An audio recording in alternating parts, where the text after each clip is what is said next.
We've all been there. You queue up a generation, wait eagerly, and your system abruptly freezes and crashes with an out-of-memory error.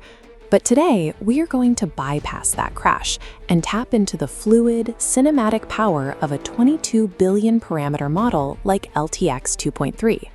We are going to run this massive, studio-grade model locally on a standard 6 or 8 gigabyte consumer graphics card, completely crash-free.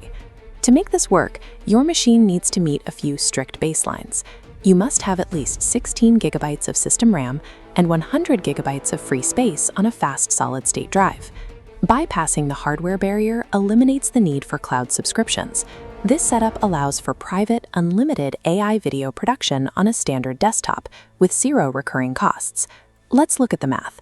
We are trying to load a 46 gigabyte digital model into a physical RAM space that only holds 16 gigabytes. Left alone, your PC will choke and freeze the moment it tries. To prevent that, we rely on the Windows page file.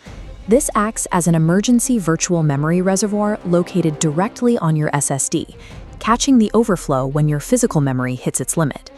You need to navigate into your Windows Advanced System Settings, find the virtual memory configuration, and manually expand that page file to a minimum of 50 gigabytes. Next, we have to instruct Comfy UI on how to manage this memory. We do this by adding two specific launch flags to your executable file, the low VRAM command and the reserve VRAM limit. The low VRAM flag is your traffic controller. It forces the software to aggressively juggle active model weights back and forth between your processor and your graphics card, loading only what it absolutely needs at any given millisecond. Then, the reserve VRAM flag physically walls off 2 gigabytes of your graphics memory. This ensures your core Windows operating system stays alive and responsive while the render is happening.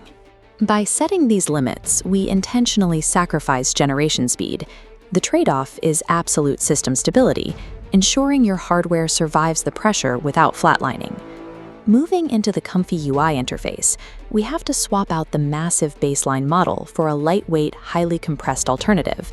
We achieve this using FP8 quantization. This mathematical process strips out redundant precision data, shrinking the model's footprint from 46 gigabytes down to a manageable 23 gigabytes.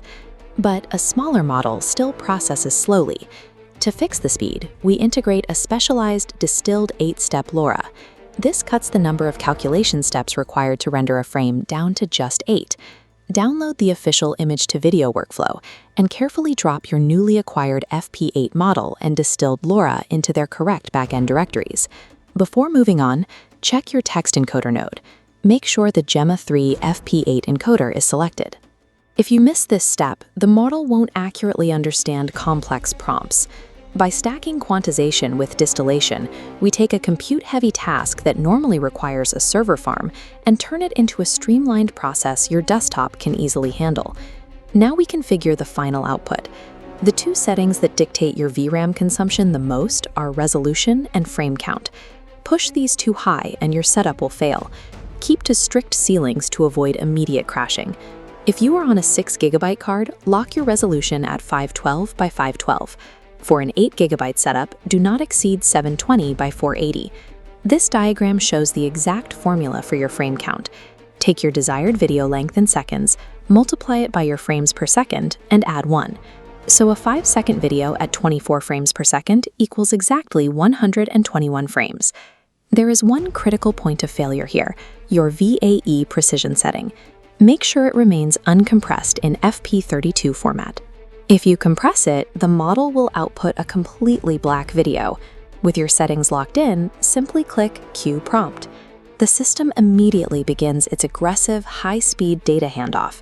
Open your task manager and watch your system memory gauges. You will see your VRAM peak exactly at its absolute limit, while your SSD page file spins up to safely absorb the excess load. Because we calculated the physical limits of the hardware and strictly managed the data flow, this standard consumer graphics card is successfully executing enterprise-grade computation.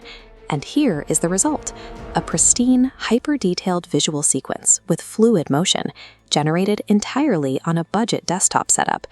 Producing this level of studio-quality footage usually means paying per second on a cloud service. Here, you get absolute privacy and zero recurring subscription fees. Through deliberate software optimization, the barrier between expensive server infrastructure and your own computer has been removed. You now have the power to experiment endlessly.